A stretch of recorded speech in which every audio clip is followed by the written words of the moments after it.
یہ آیت کون سی آیت ہے؟ یہ آیت ہے آیت مباہلہ جو میں نے سنام کلام میں پڑھی. کون سی آیت؟ فمن حاجک فیہ من بعد ما جاءک من العلم. ہوا یہ کہ جب اللہ کے رسول نے فتح مکہ کر لیا، فتح مکہ ہو گیا اور اللہ کے رسول کی حکومت قائم ہو گئی،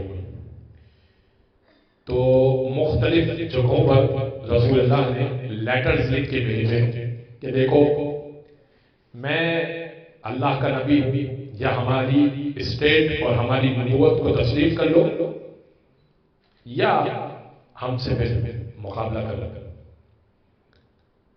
تو اسی طرح نجران ایک علاقہ تھا قریب میں، وہاں پر بھی عیسائی آباد تھے، وہاں پر ایک خط بھیجا. وہاں سے بڑے 3 پادری آ گئے اللہ کے رسول کے پاس اور انہوں نے کہا کہ بڑی بحث کی انہوں نے. ان کا موقف یہ تھا کہ ہم یہ موقف لے کر آئے ہیں کہ عیسیٰ اللہ کے بیٹے ہیں، ابن اللہ. کا دلیل یہ ہے کہ عیسیٰ اس لیے اللہ کے بیٹے ہیں کہ عیسیٰ کے والد نہیں تھے، عیسیٰ اس لیے اللہ کے بیٹے ہیں.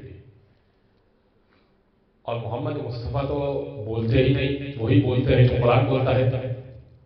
ٹھیک ہے نا، قرآن کی آیت ہے وما ینطق عن الہویٰ ان هو الا وحی یوحیٰ. حبیب آپ تو کچھ بولتے ہی نہیں ہیں، وہی بولتے ہیں جو وہی بولتی ہے.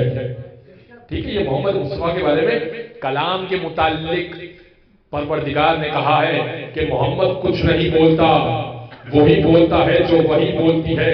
اور کام کے بارے میں قرآن نے کیا کہا؟ وما رمیت اذ رمیت ولکن اللہ رمی. محمد کچھ نہیں کرتا، یہ محمد جو تیر پھینکتا ہے نا، اے محمد یہ جو آپ نے تیر پھینکا یہ آپ نے نہیں پھینکا، ولکن اللہ رمی، یہ اللہ نے پھینکا ہے. تو اب محمد مصطفیٰ کچھ بولے وہ اللہ بول رہا ہے، اور محمد مصطفیٰ کچھ کرے تو وہ اللہ کر رہا ہے. تو اب اگر کسی کو کہے کہ میرا ٹکڑا ہے تو یہ اللہ بول رہا ہے، اور کسی کے احترام میں بلند ہو جائے تو یہ اللہ احترام کر رہا ہے، اور کسی کو بزم سے نکال دے